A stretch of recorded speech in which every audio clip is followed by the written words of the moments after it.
जय हिंद साथियों, कल से जब से मैंने योगी सरकार की कार्य प्रणाली पे कुछ सवाल उठाया है, उनकी कार्य पद्धति पे कुछ सवाल उठाया है, तब से मुझे लगातार धमकियों के, गालियों के, मेरे परिवार को डराने धमकाने के तमाम फ़ोन आ रहे हैं, तमाम फेसबुक पोस्ट लिखे जा रहे हैं, तमाम ट्विटर पे पोस्ट लिखे जा रहे हैं और एक प्रकार से कोशिश की जा रही है धमकाने की, डराने की, मेरी आवाज़ को रोकने की।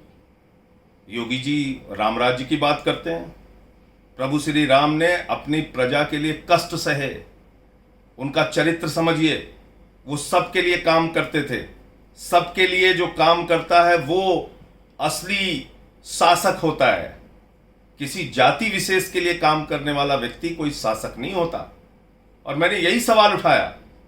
आज योगी सरकार की कार्य पद्धति की वजह से ठाकुर जाति सभी जातियों के निशाने पे है।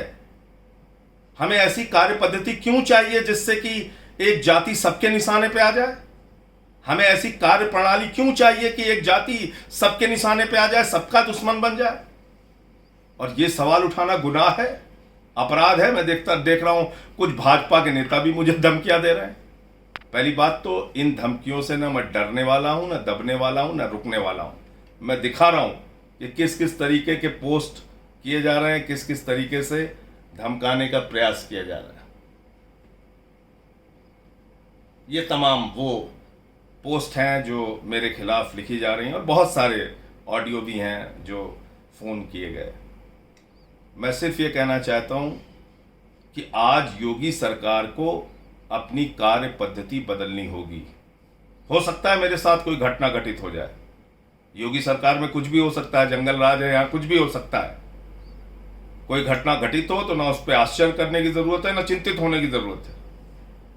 आज जरूरत है इस बात की कि एक सरकार किसी एक जाति की नहीं बल्कि 24 करोड़ उत्तर प्रदेश के लोगों के लिए काम करे। इस बात को हमें समझना होगा कि लोकतांत्रिक ढंग से चुनी हुई सरकार, संवैधानिक ढंग से चुनी हुई सरकार किसी एक जाति, किसी एक धर्म के लिए नहीं हो सकती, वो सबके लिए होनी चाहिए।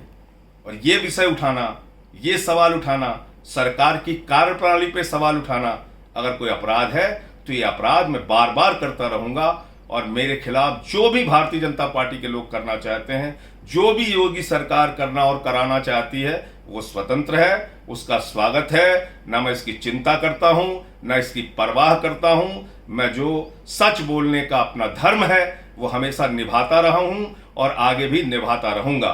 दलितों का सवाल आया तब भी पार्लियामेंट में मैं बोला, पिछड़ों का सवाल आया तब भी पार्लियामेंट में मैंने बोला, मुसलमानों का सवाल आया तब भी पार्लियामेंट, जिस वर्ग के साथ जब भी अन्याय और अत्याचार हुआ मैं उनके पक्ष में खड़ा हुआ। आज जो क्षत्रिय और क्षत्रित्व की बात कह के मुझे गालियां देने वाले लोग हैं, मैं उनसे पूछना चाहता हूं, एक इंस्पेक्टर शहीद सुबोध सिंह दिन दहाड़े मार दिए जाते हैं, कितने क्षत्रिय उनके समर्थन में खड़े हुए? मैं उनकी आवाज में उनकी लड़ाई लड़ने के लिए गया और उनके अपराधी, उनके हत्या करने वाले इसी योगी सरकार में जमानत पर रिहा हो गए। किसी ने कोई सवाल नहीं खड़ा किया, कोई उनके पक्ष में बोलने के लिए नहीं गया।